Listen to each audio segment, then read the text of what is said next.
Well, thank you for coming out this morning. My name is Jim Waters. I'm the president of the Bluegrass Institute for Public Policy Solutions. We are a state-based free market think tank that's now in our 13th year. The Kentucky Education Reform Act was implemented 26 years ago this year, and it was lauded as a national model and based upon the principle that we as a Commonwealth believe that all children can learn at the highest level.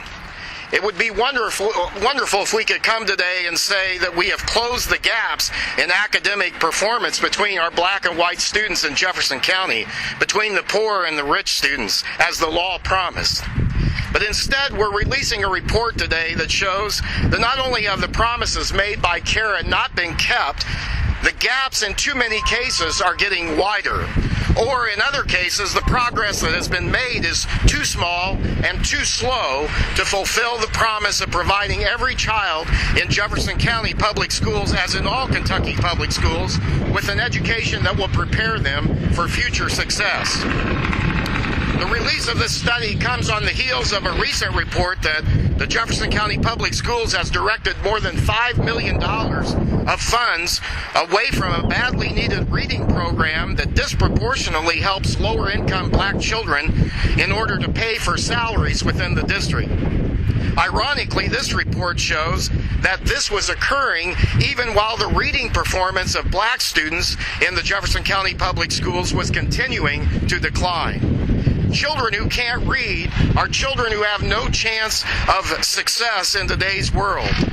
Unfortunately, after years of experiment after experiment, tax increases, and billion-dollar budgets, while resisting policies nationwide that are helping close these gaps, it's become painfully clear that the system is failing our most vulnerable children and the administrators of this system that we're paying large amounts of tax dollars to, with the expectation that they will fix these problems and close these gaps, simply don't know how to do it.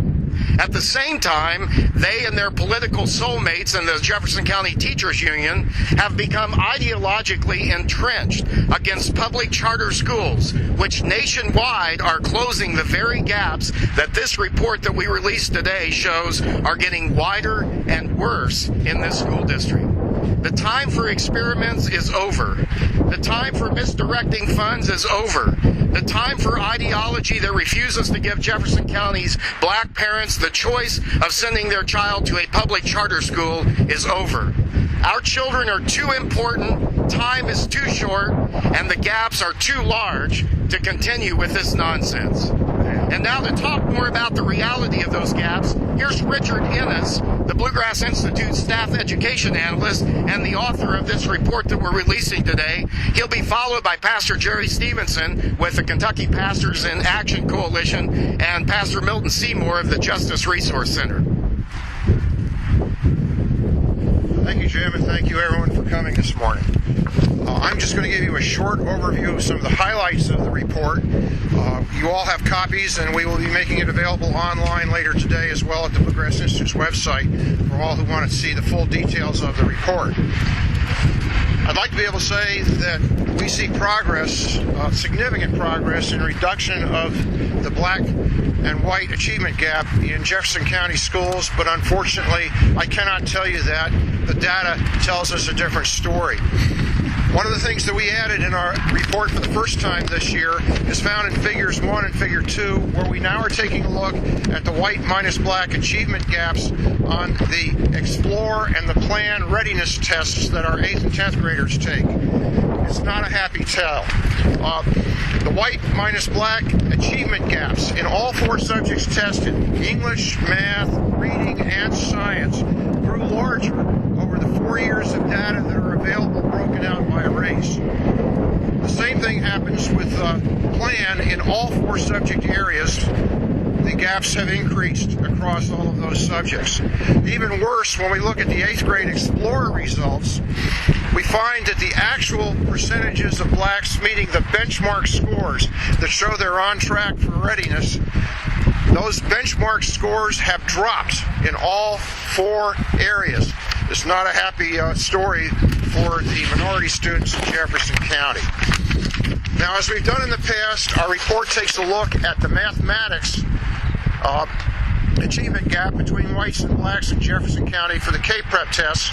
We break that out by race for whites and blacks, and we find that the picture at best is mixed, depending on which band of achievement gap we're talking about, whether it's 10% or, believe it or not, as high as 50%. Some cases we see increases, some cases we see declines. We also found something else in our report that we had seen earlier, but it disturbs us greatly that it's a problem that has not been fixed, and this is with the unbridled learning accountability system. Very large achievement gaps, both in Jefferson County and actually across the state, are not being consistently and accurately identified in unbridled learning. We have schools with significant problems for minorities that are escaping any kind of highlighting in the unbridled learning report. For example, the Dunn Elementary School here in Jefferson County had a 2015 K-Prep math proficiency rate of only 24 percentage points. That's all. It ranked number 67 out of 89 schools for its black math proficiency. But its white students, in very sharp contrast, do extremely well. They rank 13 from the top. We have a huge gap in the school. It's more than 50 percentage points in proficiency between the whites and the black students. But despite this, the Dunn Elementary School was rated as a distinguished school by Unbridled Learning, and it was not identified as a focus school, which is supposed to be a category that will catch these types of problems. There are other examples in our report with Field Elementary and Hawthorne Elementary. Dunn is not unique, unfortunately, with this problem with unbridled learning. It's taking too long to fix this problem. We identified this problem back in our 2012 report 4 years ago. It won't be fixed, finally, we hope, until the 2016 data comes out late this year. It should take 4 years to repair a problem, an obvious problem, with the state's accountability system. It makes us concerned about a possible lack of attention to detail and a concern about these problems not being identified. As in our past report, the disparity between white and black achievement gaps is geographic in Jefferson County. We find the largest gaps tend to be concentrated on the east side of town. We have figures 1, 2, and 3 in the report that you can look at that will show you that for the elementary, middle, and the high schools.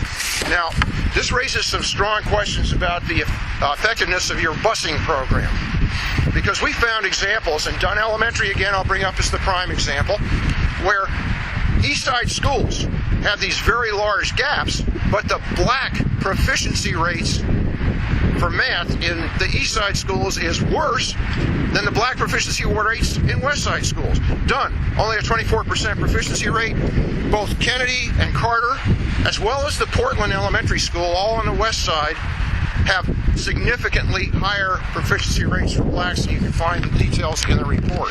The takeaway from the maps that show you the disparity in the gaps according to the section of town you find the school is that we are concerned busing is not working for Louisville, but it is very expensive. Now, graduation gaps are also a problem. We highlight that in the report. In our earlier reports, we found a problem with the gaps sometimes not making a lot of sense to us. We actually found a number of schools in each of our 2 earlier reports where the black graduation rates were actually higher, significantly higher than the white rates. That's not what you would expect. And looking at Table 3 in our current report, which shows you the officially published graduation rates, you will find the same puzzling situation again. 5 schools with double-digit graduation rate differences favoring the black students. What's going on? We couldn't answer that question in our 2 earlier reports, but now we have a tool that allows us to give it an answer that we don't like. And the findings are very different from the official data. You'll find all of this summarized in Figure 5 in the report. It's kind of a detailed figure with a lot of information. But very briefly, what we show first of all are the officially published high school graduation rates and the officially published college and career readiness rates broken out separately for whites and blacks for all of your standard class A1 high schools in Jefferson County. After that, we compute first an effective white graduation rate. What that is the percentage of 9th grade students who came out of school 4 years later in 2015 with a diploma that meant something, with a diploma that stood for the fact that they were able to qualify either as college ready or career ready, even using the Kentucky Department of Education's somewhat undemanding measures that are currently being used to measure readiness. Next to that, you'll see the black effective graduation rate, and then in the yellow column in the report, you'll see the gap between the effective graduation rates for whites and blacks.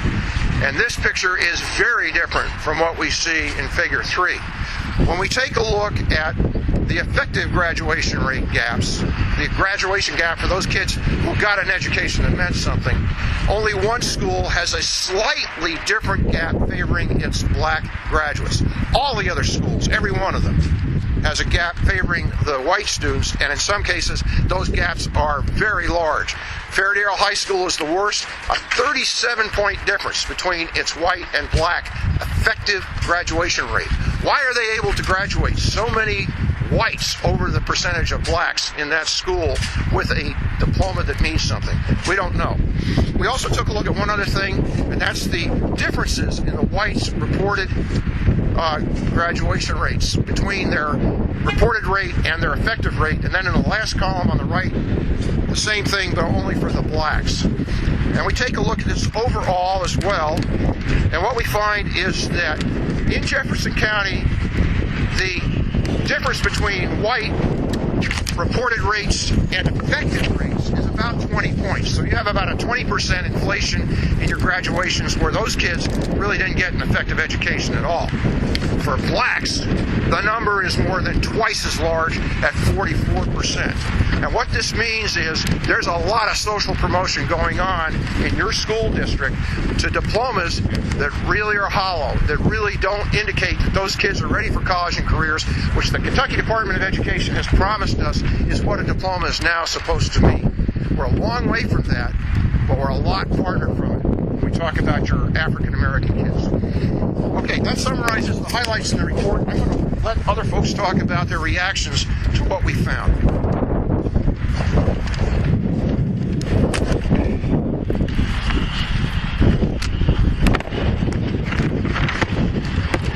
I'm Pastor Jerry L. Stevenson.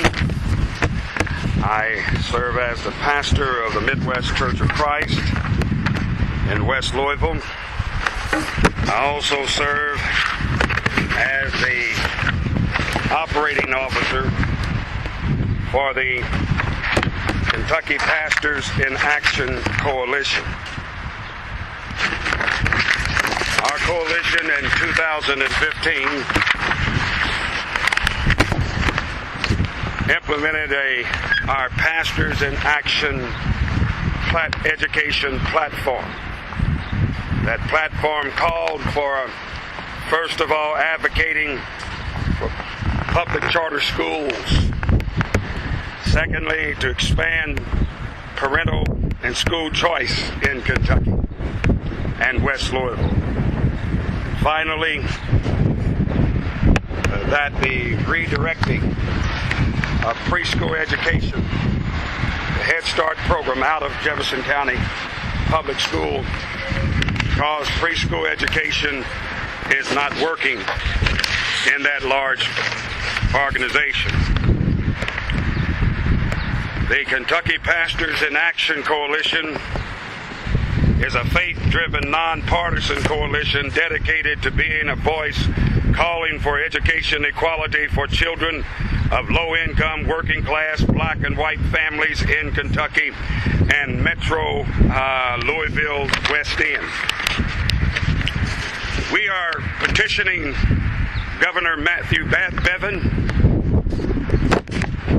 Secretary of Education and Workforce Development Hal Heiner, Kentucky State Auditor Mike Harmon, and Education Commissioner Dr. Stephen Pruitt, we are asking them to investigate the use of Jefferson County Public Schools diversion and utilization of funds that are dedicated to the reading and math development of our children who are not meeting the standards for proficiency in reading, math, and writing.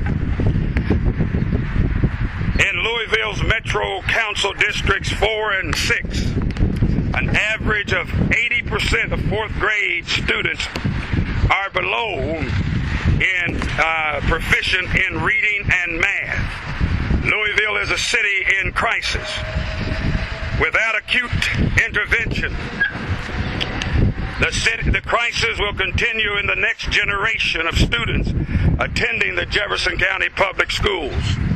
According to the 2013 Jefferson County Kids Count data book, 35% of the children entering the kindergarten are not prepared coming out of preschool.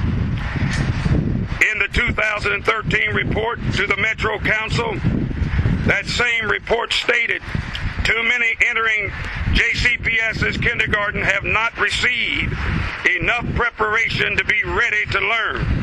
The report shows that 21 to 25% of children living in Metro Council District, West End, 4th, 5th, and 6th districts are not prepared for kindergarten. Sunday, February the 21st, 2016, television station WDRB reported that JCPS diverted millions of state funds for Everyone Reads program to use in hiring school nurses.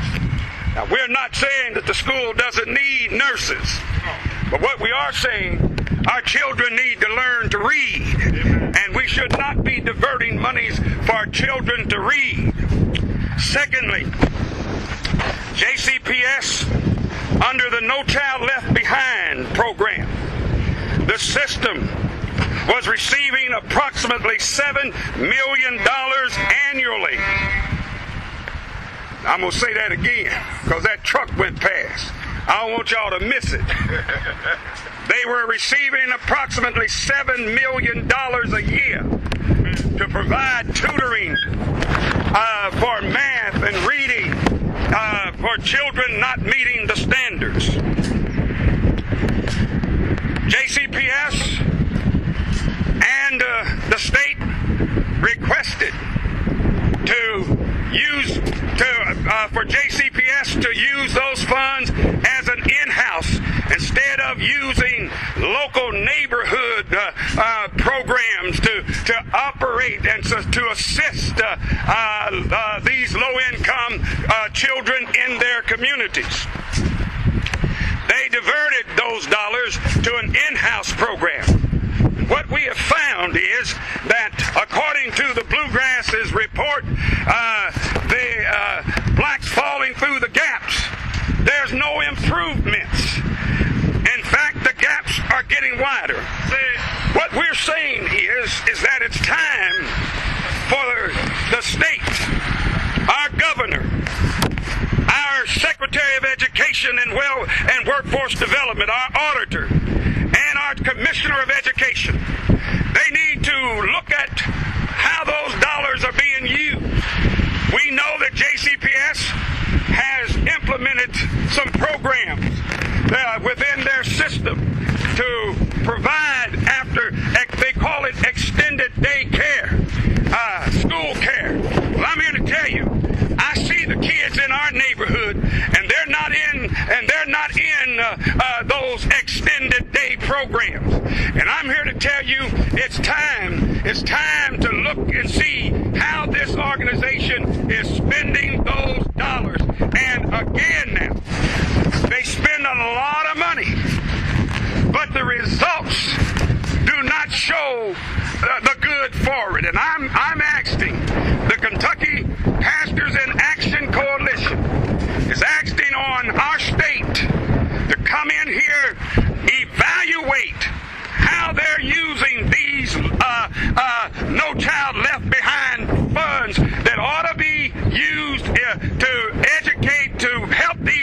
children in their reading and their math. We're asking these state officials, come into this city, look and see where these dollars are.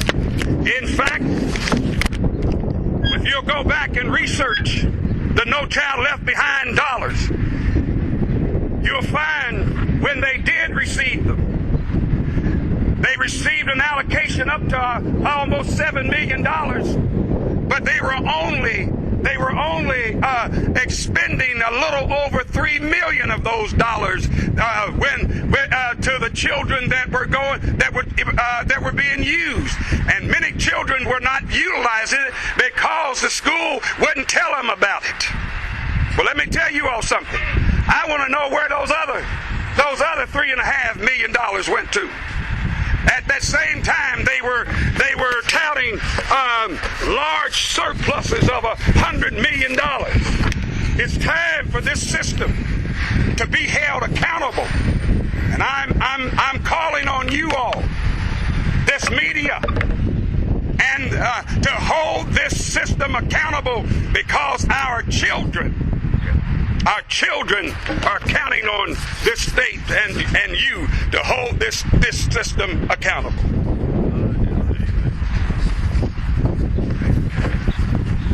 My name is Milton Seymour, and I'm formerly head of the Justice Resource Center and pastor of the Energized Baptist Church.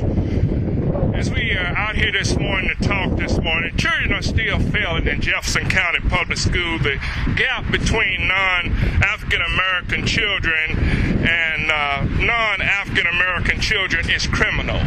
I think we need to say that it is criminal what is happening here in Jefferson County. That Jefferson County Public School is the second largest employer in Jefferson County, over 14,000 employees, has a budget of $1.4 billion in the state. It is only second to the state of Kentucky in the state. And it pays $14,000 to $19,000 per student in Jefferson County, and has an enrollment over 101,000 students in this county. And a child in Jefferson County is not able to get a decent education, especially African American children. And the gap is so wide. And one of the problems we have here in Jefferson County, we're trying to figure out how is it that we can say one thing and something else is happening. We're saying that our children are passing, but yet they are failing.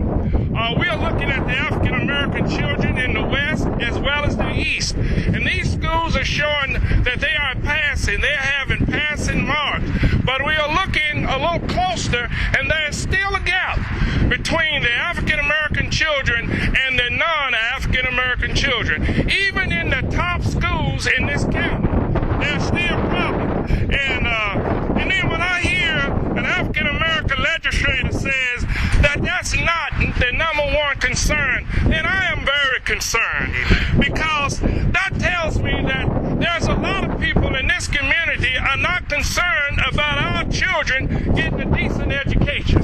And when that happens, what does that mean to all of us? That means that there's no future. Seems like there's no future for the African American child here in Jefferson County. He or she is going to always be behind. And so this is the reason that I'm out here this morning to say that for that legislators and anybody else that says that charter schools are not important to them, then they need their head examined. And I don't mind saying that, because Jefferson County is not doing anything for the African American child. And and we need to be more concerned about others than just ourselves. Those legislators are saying that they have got a decent education. Right. They are lawyers, and so they can go out around here and say, well, that ain't no big deal. Well, I said it's a big deal. Amen. And we got to be on top of this right now in our community. And Dr. Stevenson has already said, we are calling for an investigation. We are calling for an investigation because it is criminal that these children are not getting educated. All of the money that we're spending here in this county, and these black children are not getting an education, and it seems like the board here is not caring. The superintendent, I know they tried everything in the world and said public schools is better than charter. They spending your money trying to prove That's not the truth, because we see we see it every day that our children are not being able to read. The jailhouses are full. Amen. The prison, the revolving door. And now we passed the bill that we're going to keep them in school till they're 18 and still not going to get an education. That's right. So that's the reason that I'm out here today. I'm out here to say enough is enough. That's right. That's right. We need charter schools. We need private schools. Jefferson County needs some kind of competition, because as long as they continue to fight us, our children will continue to not get a decent education. Amen. Amen. Our children riding the bus almost 2 hours a day in some of these areas and still not getting an education. That's right. So I'm calling on the Commonwealth, the Kentucky, our governor, to do something about this. Amen. I'm calling on an investigation.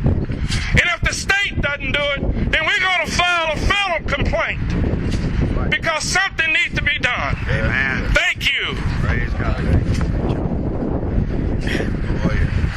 Today we're aware that there are a lot of good teachers, there are a lot of caring people in the system, but the problem is the system. The system is broken. That's right. And when you have gaps between black and white students getting wider, and not only that, you have the proficiency performance of black students actually declining, something has got to change. It's got to change. So we want accountability. This school system belongs to the taxpayers. They're paying the bill. And I appreciate the pastors today coming out and being a part of this event. Thank you all for coming today. We're going to hang around. I think probably the best thing is for us just to stay around. Unless you want to ask some questions right now, we can do that. Or we can just be around to answer any questions. Very good. Thank you all.